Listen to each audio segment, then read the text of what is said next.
علامہ اقبال کہتے ہیں تو شہین ہے بسیرا کر پہاڑوں کی چٹانوں پر، اور شہین نہ ہاتھ ملانا نہ باہر جانا، گھر میں ہی پڑے ہیں بند پیسہ آنا، روتے دل کی یہی ہے داستان، کورونا کورونا او کورونا، لکھ دی لعنت تیرے منہ تے۔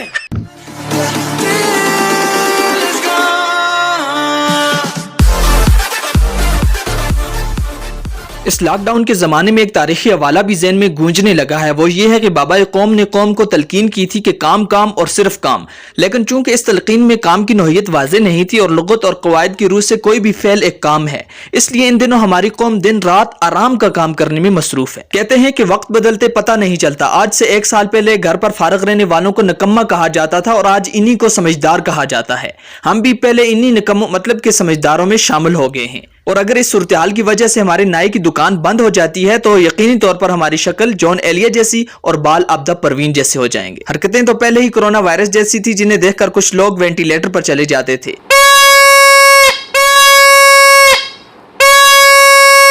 حالیہ عید وفا میں قوم کے غیر سنجیدہ رویوں نے متعدد سوالات کھڑے کر دیے ہیں۔ قربان جائیے اس قوم کے جو کورونا کو ڈرامہ اور ڈرامے کو حقیقت سمجھنے پر ایمان رکھتی ہے۔ اب یہ مان لینے میں بھی کوئی ہار نہیں کہ جہالت ہماری گمشدہ میراث ہے، جہاں ملے نہ صرف خلوص نیت سے اپنا لی جائے بلکہ پوری دیانتداری سے دوسروں تک پہنچانے کا اہتمام بھی کیا جائے۔ کرونا کی آمد کے ساتھ ہی فلسفہ تراشوں نے مفروضوں کے گھوڑے دوڑائے، کسی نے اسے چینی سازش قرار دیا تو کسی نے امریکی ہتھ کنڈا، کسی نے دجال کی آمد کا پیش خیمہ قرار دیا تو کسی نے اسرائیلی عزائم کو پایا تکمیل تک پہنچانے والا منصوبہ، اور کسی نے اسے عذاب الہی قرار دیا۔ ماہرین طب نے سر جوڑے، محققین نے تحقیق شروع کی، حفاظتی اشیاء تیار کرنے والے اپنے کام پر لگ گئے، تو ادیب اور شاعر بلا کیسے پیچھے رہ سکتے تھے، وہ بھی میدان میں اتر آئے۔ پوری دنیا میں ہو گئی کرونا کی بلے بلے،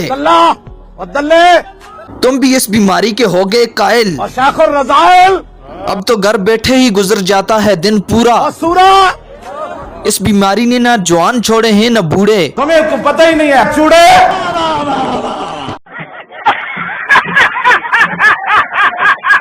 ماضی میں ہر شاخ پر الو بیٹھے نظر آتے تھے، مگر آج ان شاخوں پر الو نہیں بلکہ کرونا وائرس کا قبضہ ہے۔ گلوبل ویلیج میں وباؤں کا گلوبل ہونا چنبے کی بات نہیں، سبھی ہی خالق و مخلوق سے منہ چھپائے پھرتے ہیں، امیر و غریب، ابتر و حسین، سب ہوئے لاک نشیں۔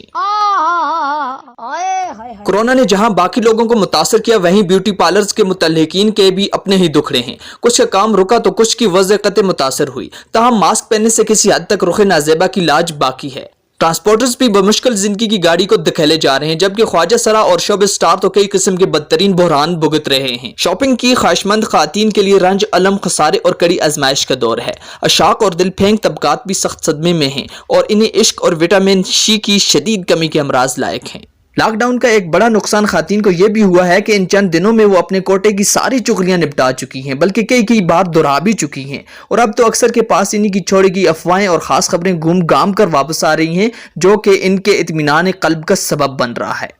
ماسک سازی، سینیٹائزر اور ڈیٹول کمپنیوں کی تو جیسے پانچوں گھی میں ہوں۔ سب سے سعید اور خوش نصیب مخلوق طلباء اور اساتذہ ہیں، پانچوں تو کیا ان کی 20 ہی گھی میں ہیں۔ تاریخ میں اس طبقہ کی رواداری، فرمانبرداری اور شائستگی ہمیشہ یاد رکھی جائے گی۔ یہی وہ مثالی گروہ ہے جس نے لاک ڈاؤن کی مکمل پاسداری کرتے ہوئے حکومت کے ساتھ مکمل تعاون کیا، مخالفت کا سوچا تک نہیں، بلکہ کورونا کے خلاف جنگ میں تا حیات گھر بیٹھنے کے لیے پرعزم ہیں۔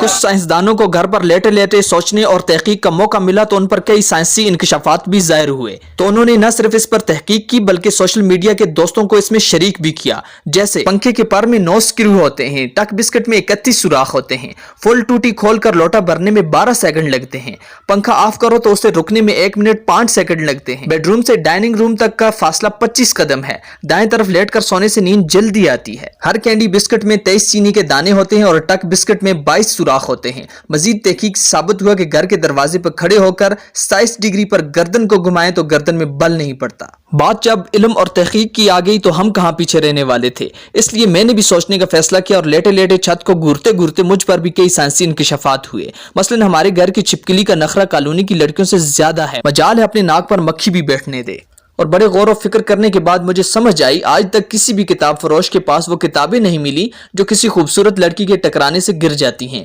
مزید غور کیا تو یاد آیا جو لوگ ادھار پیسے لے کر غائب ہو گئے تھے ان دنوں وہ گھروں میں ہی ملیں گے۔ اس غور و فکر کی عادت سے مجھے اپنا گھر کسی ہوائی جہاز جیسا لگنے لگا، کیونکہ واش روم جاؤ اور پھر واپس آ کر سیٹ پر بیٹھ کر غور و فکر شروع کر دو۔ ایسا کام انسان صرف ہوائی جہاز میں ہی کر سکتا ہے۔ جیسے جیسے دلچسپی بڑھتی گئی تو ٹھان لیا کہ ہر رات سے پردہ اٹھانا ہوگا۔